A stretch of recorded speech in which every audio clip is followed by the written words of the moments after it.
Well, hi, this is John Munter, northern Minnesota. It's the 8th of October, and normally we get a frost about a month earlier than we have now, but now it's a month late from when I was a kid anyway. But global warming is here, and let me talk about the Gospel of Thomas again today with the Nag Hammadi Library by James Robinson. Let's recap the earlier sayings. The first 7 sayings are really about going within, experiencing the divine love, and that arises into the sense of the sense of the higher self, the big fish, which is an ecstatic experience, a freeing experience, and beyond that we have the description of the higher self, the next 7 sayings, about how there's no person, place, or thing to materialize it in. It's really immaterial, but it's part of our inner being, so we're familiar with it. The next sayings define the higher self a little bit more clearly. And it talks about the inner light coming through and shining, and that's the important thing of this focus here. The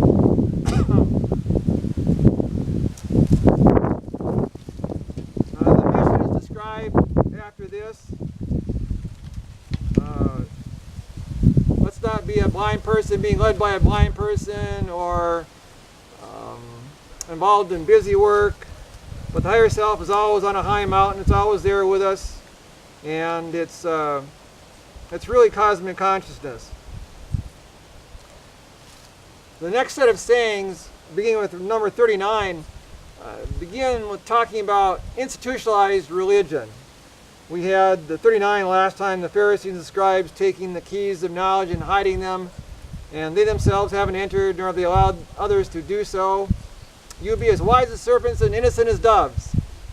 And the normal question would be from this one, okay, so we just need to be quiet in institutionalized religion and be innocent as doves and kind of hide what we know. And then Jesus responds to that, or the Gospel of Thomas responds to that next in saying number 40. Jesus said, "A grapevine is not planted outside of the Father, but being unsound, it will be pulled up by its roots and destroyed." A grapevine has grapes on it. The grape is the spiritual essence, of course, that's turned into wine. And so it's saying that a grapevine that's planted that really doesn't produce any grapes, has no spiritual essence, then will be destroyed at some point and pulled up by its roots. This is an indication this is probably written after the destruction of Jerusalem in AD 70, where the temple was destroyed and the Sadducees were dispersed or destroyed, and Judaism became a rabbinical Judaism that was actually supported and encouraged by the Romans as a bulwark against the revolutionaries out in the desert, for example. So we can say, well, a normal question would be, that doesn't seem fair.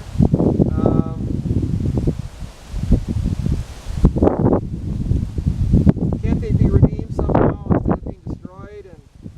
And so let's look at number 41. Jesus said, "Whoever has something in his hand will receive more, and whoever has nothing will be deprived of even the little he has." So, something in your hand, you have something to give, or you have a tool in order to do something, to accomplish something. And obviously there's nothing in the hand, nothing to give. There's only really taking sometimes in institutionalized religion.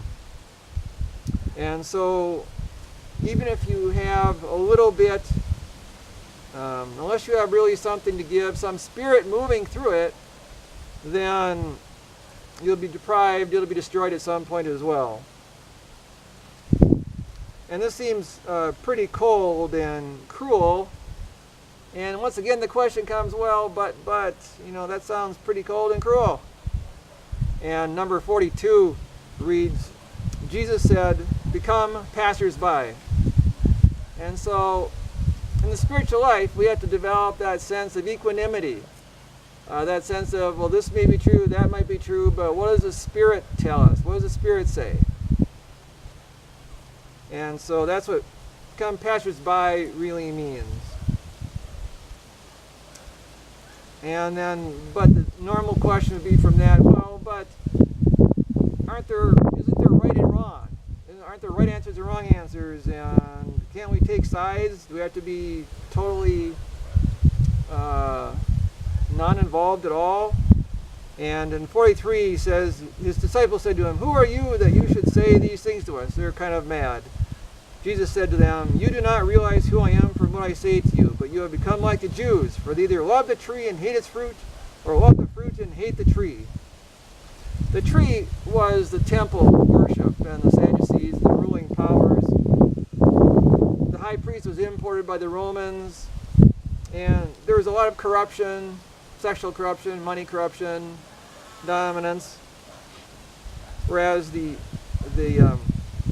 fruit would be the fundamentalists, those out in the desert creating revolution, who were terrifying the power structure. And the ones out in the desert focus on hatred because of the corruption of the ruling establishment. And so there was this hatred dynamic going back and forth. And Jesus actually converted Sadducees, converted Herodians, and people like Salome, and of the power structure, the tax collectors. So the important thing is to realize the dynamic, but not to get too wound up in it. And the normal question for this is, well, what about taking sides? Can't we take sides? And isn't it important to side with what's right?